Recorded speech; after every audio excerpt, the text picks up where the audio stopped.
And with that, ladies and gentlemen, we now move forward, and I have the pleasure of inviting Mr. Vivek Gupta, who is the Worldwide Vice President at Accelient. He is an accomplished technology leader with a demonstrated track record of driving sales organizations. At Accelient, he is responsible for formulating sales strategy and implementing the execution plan. He focuses on increasing the existing market share and identifying new business development opportunities. And today, he's going to talk to us about how next generation technologies can help you take your product faster in the market. Ladies and gentlemen, can we give him a round of applause? Hi, good morning, and thank you. Thanks for giving us an opportunity to come and speak here this morning, and thanks for stepping out of your offices to be part of this event, right? It takes a lot to be here for one full day away from your normal work. So as Dr. Arun was talking, I was taking some notes, but before I go into that, I quickly wanted to introduce a couple of my colleagues here who will answer all the difficult questions if you have any, right? So I have Arun, who is the functional lead. He will also be panelist in one of the sections. Arun, if you can identify yourself, yeah. So that's Arun. Rahul leads sales for us. He has been in the clinical trial industry for all his work career, right? And then we have a booth that you can choose to visit. Before I start, well, it was announced earlier, please drop your business cards. We have a Kindle to be given away as a lucky draw today. So feel free to go there. We have, you can see the demo, talk to the team. We have a pretty big team here, so we have like 3-4 more people in the room. So we have a pretty big team to answer probably all the queries that you may have, right? But well, Dr. Arun started, he was talking about some very, very interesting things, and I was taking a note, so I'm using this cheat sheet so that I don't miss on things. He talked about 3-4 things other than talking regulation and some of the other best practices and sharing his experience. One was scale, which is a very, very critical aspect. And while we didn't plan to do it this way, but it kind of set us up really well in terms of coming and sharing our views about the whole business. So he talked about scale, which is very, very critical in the business. Technology obviously plays a very key role, and he was talking about technology. Accuracy of data and quality of data is something that he was talking about. And a couple of slides that I'll talk about has examples of how some of the companies, whether pharma companies or CROs, are actually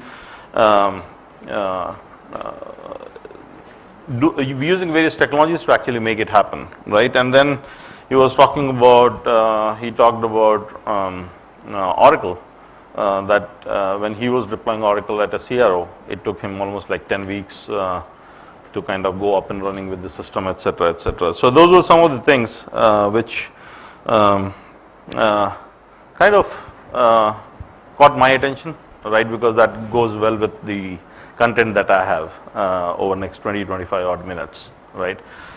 So I've been introduced. I am based out of Delhi, and I lead Accelient worldwide.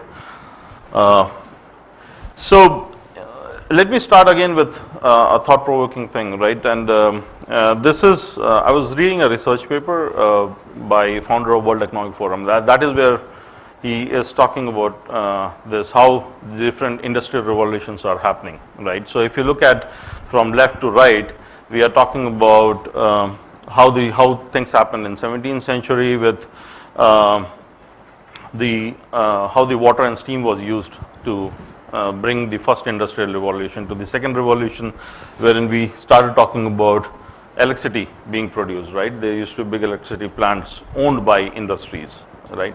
To that, the next generation thing started of wherein electronics, IT was used to automate a lot of production.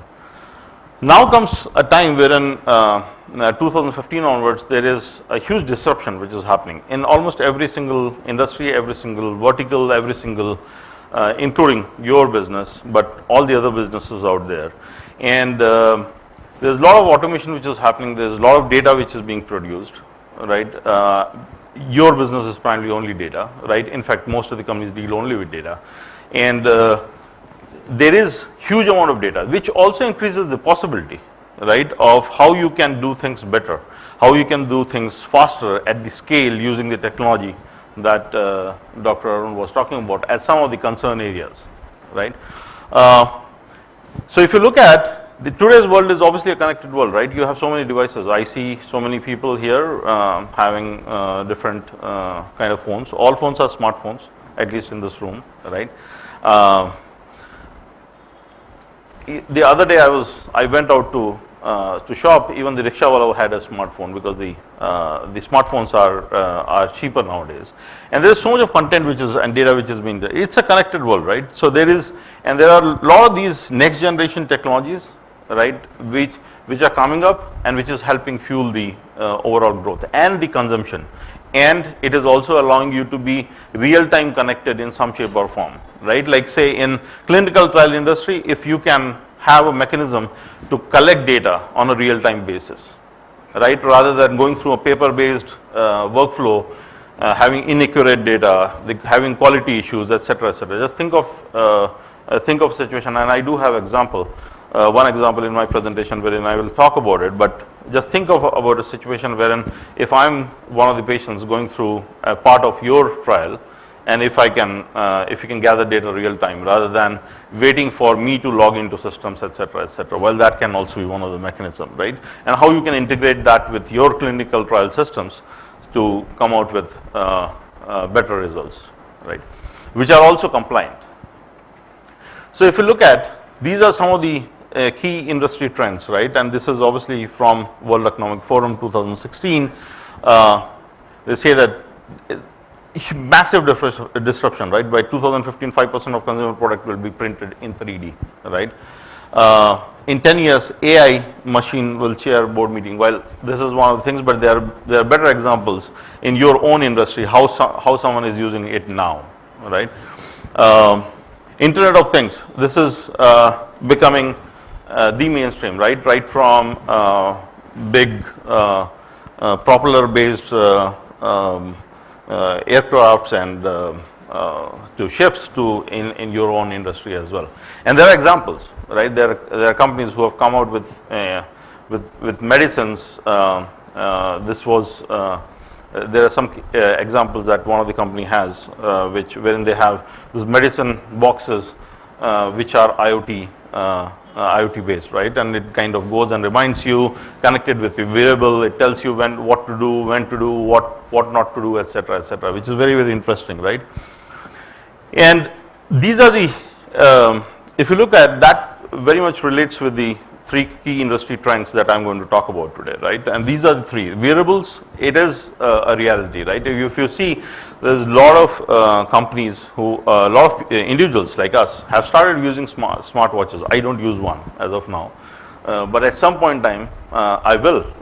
Like last week, I went to Apple stores, and I've been thinking about buying it. It's just that I feel that it intrudes in my life a bit more. But the point is, it is a reality. It's not about me.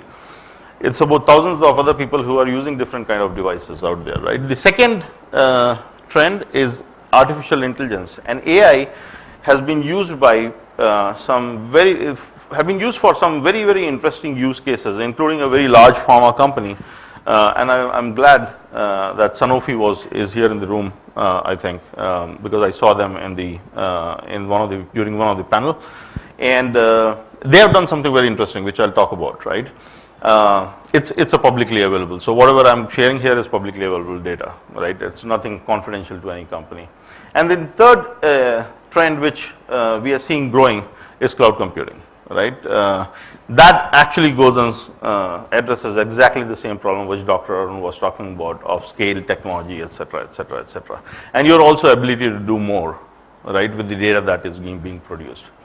That also, in a way, powers a lot of AI work that many companies are doing. Right. So, trend one: wearable electronics, wearables. Essentially, all of us probably understand, right, what a wearable is. Right. It can be a Fitbit. It can be Apple Watch, or it can be any smart device which is there.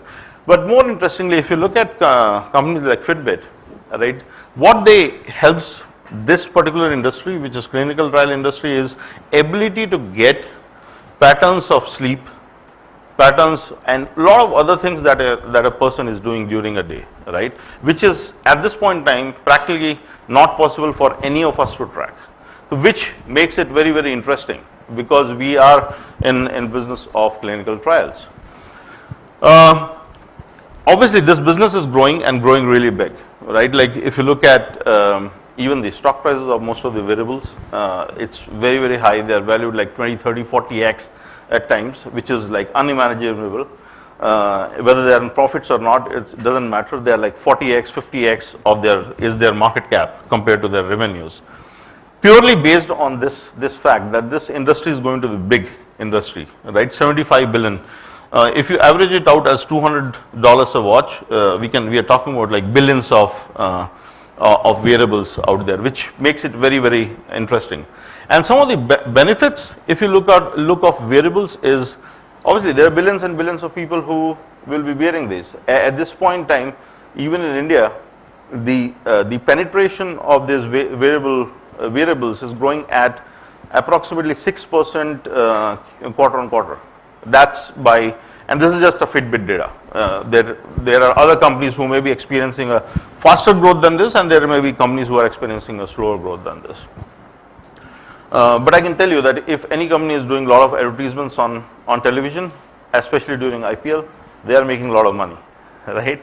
And their business is growing really fast.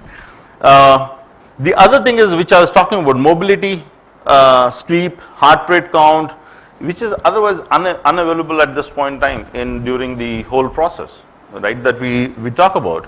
And this also offers, variable also offers better insights, right? When sleep data is correlated with other data, you have so much more ability to look at different patterns of someone having a specific kind of drug and how it is impacting, right, in terms of, and that too, it can be real time. And variable data is usually indicator of behavioral health, right? It can provide you more objective means to understand how a participant is behaving, etc., etc. So those are some of the great benefits of this.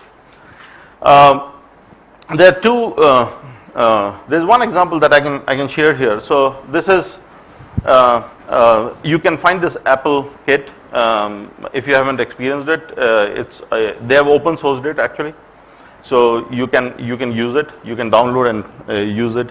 So it's a open source framework introduced by Apple that allowed researchers and developers to create powerful apps for medical research, specifically for medical research. One very interesting fact here that you will find the impact of wearable or mobility into by adding all those things. We were talking about recruitment.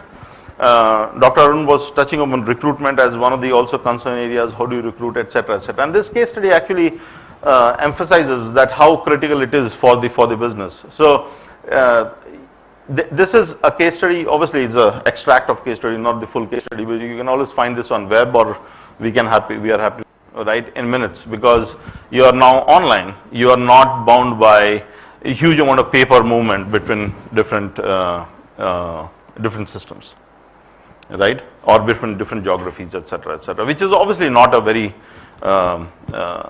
it may have been the best solution maybe 10 years back, but it's not now, because everything is on internet, right. The second trend that I'll talk about is artificial intelligence, right, and this is happening. This is happening. This is a fact. This is another extract from one of the research that AI market will reach 16 billion by 2022.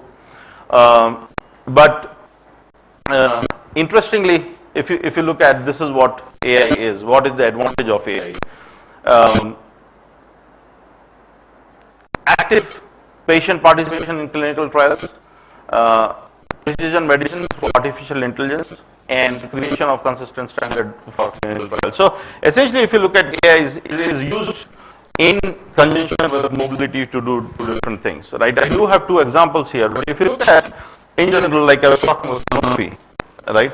What Sanofi did is, and this is a case study from Europe, what they did is they had these variables, 3G variables, and they were doing a diabetic study, right, of a particular drug.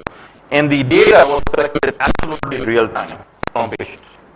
Absolutely real time. So you're not required to kind of go through the whole paperwork and then consolidate it and then find that one of the pages was missed, right? And then there are the quality, data quality issues, accuracy issues. Is it really having? And more importantly, it helps you do at a faster pace, right? Which will allow you to bring down the cost, right? So if you are a CRO, it is beneficial for you because you will end up driving margins for you and providing more value to your customer. If you are a pharma company, then also it benefits you because your drug discovery, even if it reduces by 6 months, right? If you are doing that R&D, that means lots of money that you are saving, right? These are the two case studies that I can talk about out here. Like this is the Stanford University has created a biometric map for common diseases using computer access, massive volume of raw data. Right? You have so much data, you have so much data that you can use the technology at scale to come out with more relevant facts and findings, more than what you do today, right? But just by employing some of these as part of your process that you may be following. And this is a startup called AI Pure. They are developing a medical adherence tool, which is essentially AI facial recognition. Like say if a patient who's part of the trial takes medicine, what happens, right? Have they taken the right medicine, etc., etc., right? There are always these cases which are available in length, and we are happy to share those with you. And the third is cloud computing, right? Lots of discussion happens around here, right? It's this is not going anywhere, and a lot of times I find that companies start talking about cloud computing. What about regulations? I think Dr. was talking. His last answer was about regulations. And then what happens? How secure are we on cloud? It's just the consumption model changing, right? It's just the consumption model. You don't see lights blinking. Apparently, there are many companies, and if you go and read more about cloud in general and the usage of cloud in your industry, you will find that some of the biggest, brightest names are already using it. More importantly, there are thousands and thousands of companies within your industry who are already adopted this platform for various kind of things, right? But your industry, various kind of workloads. So it's not going anywhere. The thing about regulation is they have ability to, like say many of these public cloud providers, if you can talk about, they are like HIPAA compliant. If that's something that is, they have mechanisms to make sure that your whole deployment is CFR 21 compliant. So those regulations answers, you may or may not be the first one to be asking those questions, but ask those questions with a very open mind, because this is happening and this is providing the a slight advantage if you are not doing it versus someone else who is doing it, because their ability to go at scale, use technology at a cheaper cost and faster go to market will give them advantage over anybody else who's not using it, right? It is the same thing. It's just that the consumption model is changing. You are using it via a browser or an app versus seeing something in your premise. At the same time, there are many companies, many companies, including some of the regulators, not necessarily in the clinical trial space, who have come out and said that after using it and after analyzing it to the detail, we realize that the cloud systems are actually more secure than our own systems, right? And you have all the potential opportunities. So these are some of the benefits, right? Your data is not safe in cloud is a myth, right? You have absolutely the same control as you will have on your systems today if you are using on-prem, right? Ease and convenience of deployment and management, that's a big plus. Example, I can talk about one of my interaction with a client wherein they ended up asking me that my issue with cloud is that I don't have a control on my system. How many of us will agree to that? I don't have enough control on my system if it is on cloud. Will you agree with that statement? All are with me. That's great. So I asked that gentleman another question, saying, do you know how many servers you have in your organization? And the answer was, I think approximately 330 plus. So think and approximate is not control. It's just in mind that think and control, think and approximately is control. It's not control. Vis-a-vis, if you're going the public cloud way, one API call by anybody in yours who have obviously access to the admin system, one API call and you'll know exactly what resources is used for exactly what things. You actually have more control, right? That's one example. There can be many more examples, right? Obviously lower cost of operations compared to the traditional way of doing things, right? Because you start doing driving a lot of automation if you start using it to the fullest, right? Easier way to scale and ensure availability and performance, right? These are like massive investments. Best of the companies cannot do that massive investment. If you just look at companies like, say, Microsoft, Azure, right? And if you just go and follow them, the scale at which they are adding infrastructure on a daily basis is humongous. Humongous. You just can't, it will take companies of very, very large size and probably 20 of them to come together to even have half the capacity that they're adding, right?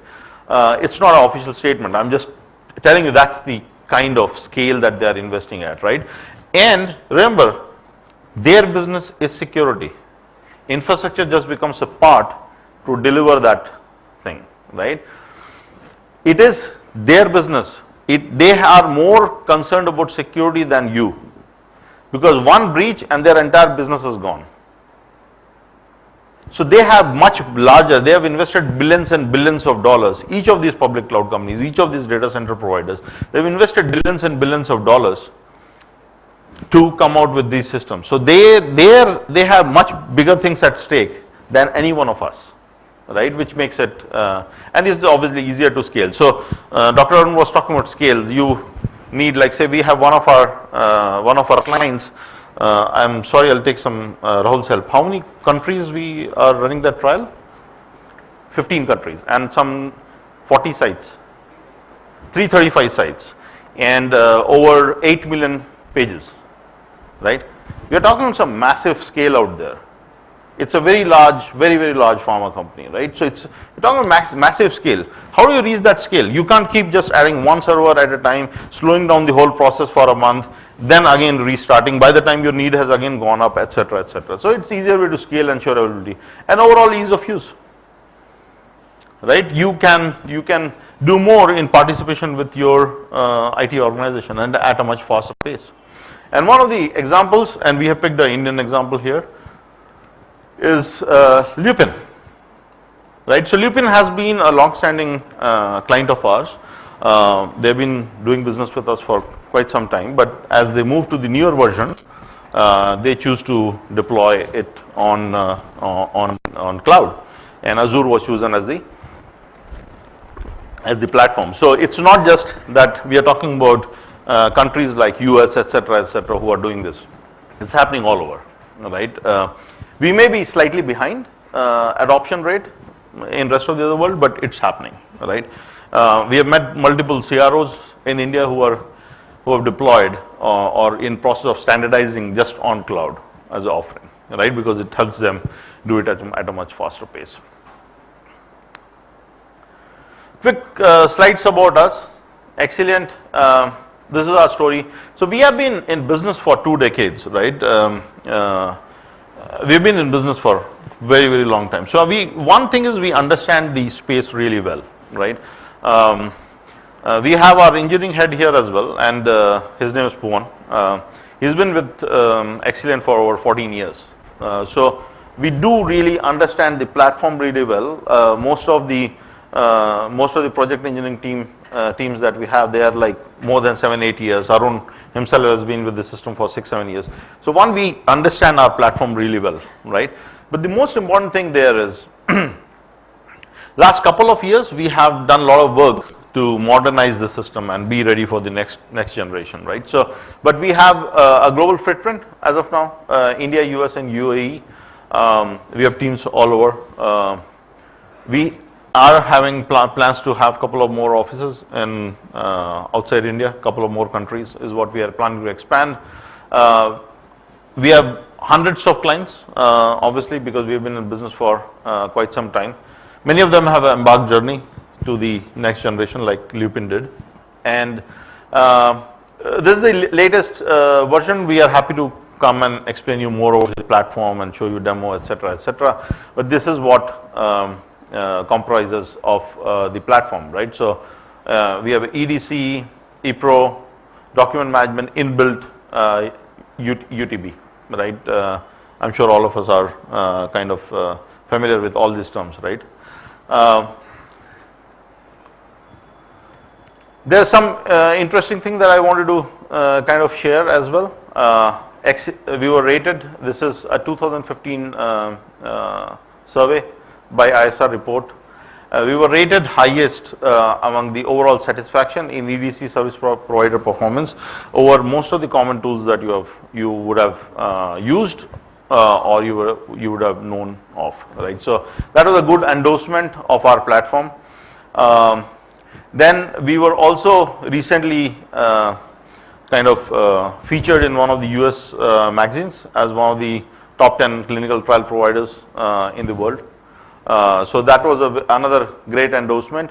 We were also given a WHO certification, and there are very few in the world who have this certification, so which is also, we feel proud of it. And we continuously keep working on these, especially these kind of certifications, because if it definitely helps some of our customer needs out there, right? We are on Azure, so but it's not a pure play as of now. It's not like that we don't offer on-prem solution. We do have lots of our clients who are on-prem as well. But if we are in discussion and engagement with you, we will actually come and recommend you cloud as the first choice.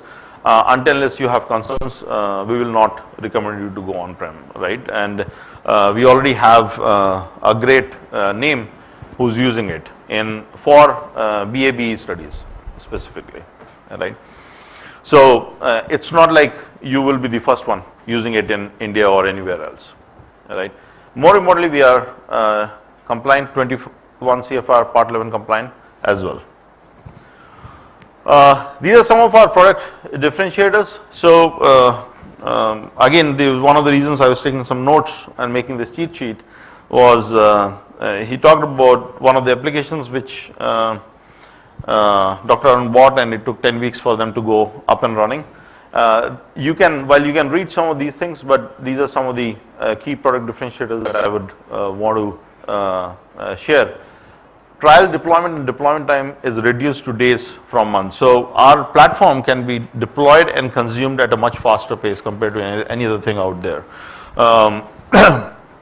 In one of the recent deployments, it happened in like less than a week's time, and the client was up and running, right? Which is faster time to market. Scalability, right? We have many examples. You can obviously, but that's one of the product differentiators. Usability, we were rated highest from a customer usage standpoint. And when I'm saying usage, we are not just thinking about CROs or pharma companies, but we are also thinking about how users the patients who are part of your clinical trials can be more active in terms of submission. And that's why, like, we have a mobile device wherein you can, as a patient, you can go and log in all the details that you want. We have created some smileys so that it becomes more interactive rather than someone just punching in data, which becomes very difficult. So you can, if you want to rate something, you can just plug the smiley on the extreme right or extreme left and stuff like that. So that makes it more engaging. So when I say usability, it's not, we are not just talking from our direct client perspective, but the patients that you recruit for your studies as well. And we are 100% on cloud. We are going to list ourselves on Azure Marketplace as well, and we are very, very excited about it. But having said that, as I said, that if there are certain concerns, this will be our preferred model, but we do offer on-prem as well as of now, right? With that, again, we are there right behind you, booth 1. There are only 2 booths behind. One of them is us. So you can visit us. We have a big team here which can show you. We are also launching our brand video today, I'm told. So we'll be showing you a quick 2-minute video, and then we can take any quick questions that you may have. Thank you.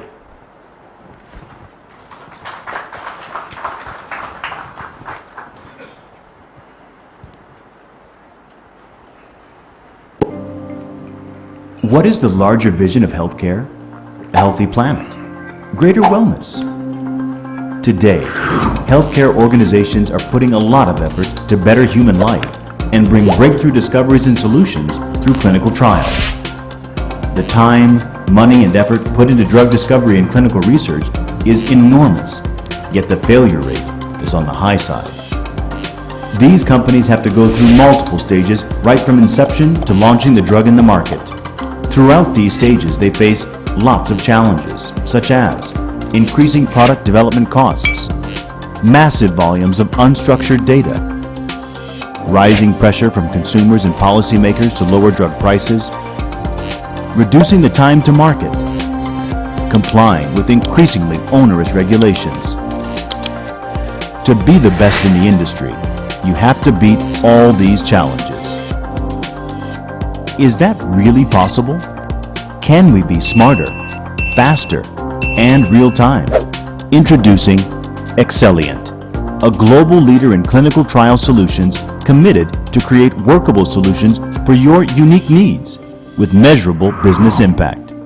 Our battle-tested platform is the preferred choice of contract research organizations, pharmaceuticals, and medical device enterprises for e-clinical trial solutions and services. Why choose our healthcare-first strategy? Fastest implementation rate in the industry. Accelerate time to market of your drugs through our mobile-first approach. Access clinical trials data anywhere, anytime, and ensure data integrity. Ranked highest in overall satisfaction by global users. Scale up your studies in no time. Our eClinical suite allows users to build studies, design electronic case report forms, capture data through multiple sources, capture data directly from patients, and manage other clinical data management functions. Experience the smarter world of clinical trials at Accelient. We are changing the future of clinical trials. Smartest, fastest, real time.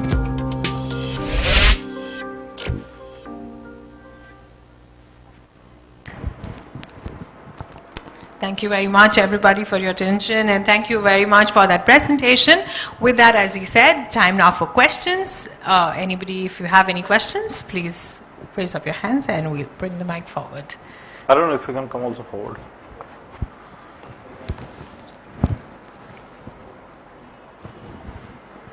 Hi, I'm Dr. Kavya Kadam. I have 2 specific questions. One is in terms of the specific measures of business impact. Can you give certain examples on the matrices that you use to measure it? And second, I happened to notice in one of the slides that the trial deployment is reduced from months to days. So can you give me some specifics of how it is reduced from months to days? I will let Arun answer the second question. Business impact, we were talking about one of the case studies. So it's with one of the very, very large Fortune 500 pharma company, which we're talking about, like they have 35 sites 335 sites, sorry. Over 15 countries, 8 million pages. Even this thing was kind of deployed in days only, right? How much time will you know? Well, it's quite some time now. 2 weeks, right, which was deployed. I'm not able to relate to the second part of your question wherein you're talking about the business impact. So what specific thing you may want to know? So what matrices have you used to understand the business impact of using your product, the technology? Rahul, can you answer that? Yeah, there's a microphone there. Thank you, Dr. Kavya.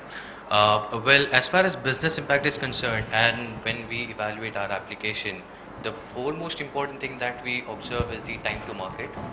Second thing is the way you design your CRF, how much time you require for designing a CRF. Because from a CRO's perspective, it is very much important because you have certain timelines that you commit to your sponsors that we would initiate your study in probably 1 month's time. But there are a lot of due diligence things which are already piled up and you have to attain those things as well. So what we've done as far as technology is concerned and how we measure this is, typically if an oncology trial, if you have to design an eCRF page, it would take at least 2 to 3 weeks to design, because oncology, as we all know, the protocols are very, very complex. So what we have done is we have created a very, very simple drag and drop interface and there are already ready to use forms which you can directly import from the global library and start using and start developing the CRF. So now here the time is reduced from 3 weeks to 1 week. So that is one of the business impact. Second is the deployment time, which even Vivek was mentioning about, that typically in any application, if you look at again, from a CRO's perspective, you have certain timelines to attend. So here the deployment time, training your team, training your sites, that's where a lot of time is spent. And we have, I'll just get straight to the point here, we have actually reduced that time from 4 weeks to 1 week. Our application actually gets deployed in 2 days. And the training is maximum 3 days. And that's where the team is ready and the sites are live to go for their action of the clinical trials. I hope that's the answer that you were looking for. Thank you. Yeah, good afternoon to everyone. Myself, Dr. Chandan from Accelient Labs Limited. I am purely from R&D perspective, both genomics, clinical and non-clinical samples. So it was really interesting, Mr. Vivek, to know about the cloud computing, the artificial intelligence, all the machine learning programs, because, data is the main source, which, we train it to get the predictive model.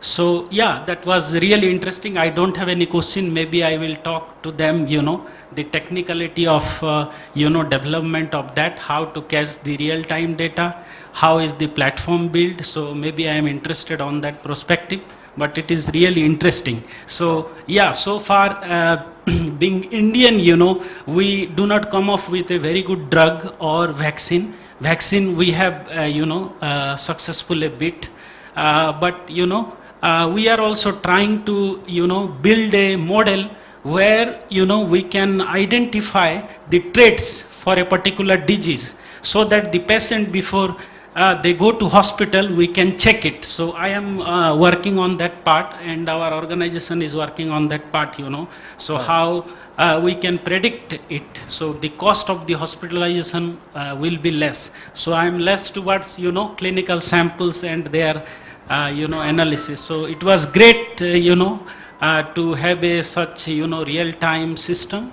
to capture all the data. And I congratulate you on the, on this development. Yeah, thank you. Thank you, sir. Thank you very much. We'll have that as the last question. Sure. So it's a very simple one, just asking for his opinion. Rajiv from Sama, you talked about IoT, and IoT has various different applications and types.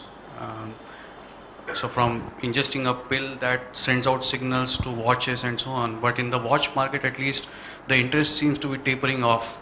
Apple Watch has not done that well, and it was a novelty 2 years back, and now people are sort of saying, okay, does it do what I want and I can do it with my mobile. So is that a trend that we'll also see here, that it will be a novelty for some time? It may not really, IoT may not really be used in clinical trials.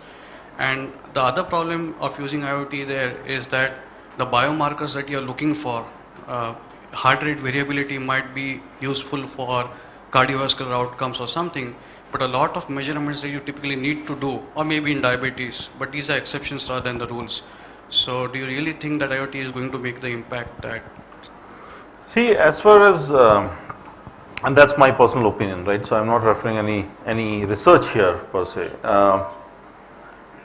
I have been very, very closely watching the whole next generation of shift for last 10 years because of the companies that I work with, and I had chance to work with some of the biggest names out there to the smallest names, right? One of the things that I'm seeing, is it going to stay? My answer will be yes, right? It's not, the business will keep growing, right? It's, whether it is Apple, I'm just talking about a smartwatch, or devices like Fitbit, right? They may do more engineering in terms of how it can help more. Like say a couple of my friends, as you are saying, they're saying, yeah, eventually what it does, it is mapping my sleep patterns, heart rates, and some of the basics. Which there are a lot of mobile devices, like on my Apple phone, they give a health monitor, and I have to just keep it in my pocket, and it will make sure that it is measuring all those things. So do I need to keep wearing this and stuff like that? I can tell you that in all the IoT use cases, right, will be specifically needs to be written for a specific activity. Like the Sanofi example that I gave was for diabetics. Does a real time with a device 3G connected to your body sending a right thing? So it has to be very, very specific to industry. If we can, or specific, not even industry, specific to your business, right? Like say Sanofi may be using it for something else. Now tomorrow, if you have to do some similar kind of research from oncology standpoint, it needs to be a different use case. But will it be used? I think it is going to stay there, right? Because the overall usage is only growing. The main thing there is more than automating, making that human and machine connection. I feel the most important thing here will be how the entire data which is being used is churned out through the right analytics system from a predictive standpoint or any other standpoint to make use out of it. AI is going to be very big for this industry, right? It is going to stay there, is my viewpoint. If I can add to that, in fact, I heard an exact similar question in September in SCDM annual conference in San Diego last year. Even the wordings were same. That's where the connect actually. So. And this happened to be a good discussion there, because these days we have been using a lot of wearable devices and a lot of data has been collected. So is it a trend, or is it going to be just there for 1 year or two, or a decade maybe, and then go away? And the conclusion over there, what we had after this discussion, in fact that was a panel discussion. The conclusion what it was, that let it be there. It's not it's not a good to have or not a need to have, rather it's a good to have aspect, because there are a lot, for example, in wearable devices you collect a lot of data. Some might be useful, some might not be useful, but where everything is headed towards is the big data. I'm sure everyone is aware of it right now, but that's where the entire industry is moving. So when in our current process in clinical trials we do a lot of data cleansing, right? Similarly, even if we have a lot of data, there could be some other areas or other avenues that could be covered or could be explored when we have huge amount of data points which are collected through our wearable devices or any other device for that matter. So to answer the question, the trend would be there unless and until we would have something very innovative or very new which could completely mask out what we are in the current trend right now. But I can tell you one thing as a potentially last statement, and we're happy to talk with you offline, is a lot of these next generation technologies will be used by someone to be the Airbnb of the clinical trial industry. Someone is going to come and disrupt this market in a big way, because we have been, all of us, all the companies that we have met, they have been using a lot of traditional channels, which is very slow, painful, That is why a lot of compliance issues happens, because all the data is not, you cannot with 100% confidence, you cannot say this is the accurate and the quality of data is absolutely there. Automation has to happen. If you don't do it, there is a change which is happening, right? It's just a matter of time, and why I'm using Airbnb as an example, because they came and disrupted this whole hospitality industry. Till the time there was no Airbnb, you will, probably many of you will know, most of the big hotel chains never had any online system of, good robust online system of booking rooms, etc., etc. Because they said, who's going to book a $300 room or $20,000 rupees room by online? They will call up, my secretary will call them, and then they will redirect. There used to be a wow factor. Now there's no wow factor, right, about this. It has to be done. They are competing. Kempinski, as one of the examples, moved everything. Airbnb, what they've done is they have taken over $25 billion away from the industry. With absolutely, they don't own a single room, and they book more than Marriott, SPG, and probably a few more chains put together. Same way, just think of it, I'm a new CRO, come out with a complete online system, trying to automate, use all this next generation technologies. How I disrupt one of your businesses? Because I'm next generation, I can do things at a much faster pace, maybe at a much, and believe me, if I can do it faster, I'll also claim premium. If I can reduce the whole cycle by a year, and I can claim that, and I can deliver on that, I will claim premium, and client will pay whatever money I'm asking for, just because there is so much more value. It's not about cost. Anyway, we are here. All of us are here, and then we have a big team there. Please feel free to drop by, drop your cards. Maybe you walk away with a Kindle today. Thanks for listening to us, and thanks for your time. Thank you very much, Mr. Gupta and team. And with that, I'm going to request Dr. Bodhi to please step forward and hand over a memento as a small token of appreciation to Mr. Gupta for that presentation. Ladies and gentlemen, can we all join in with a round of applause while the memento...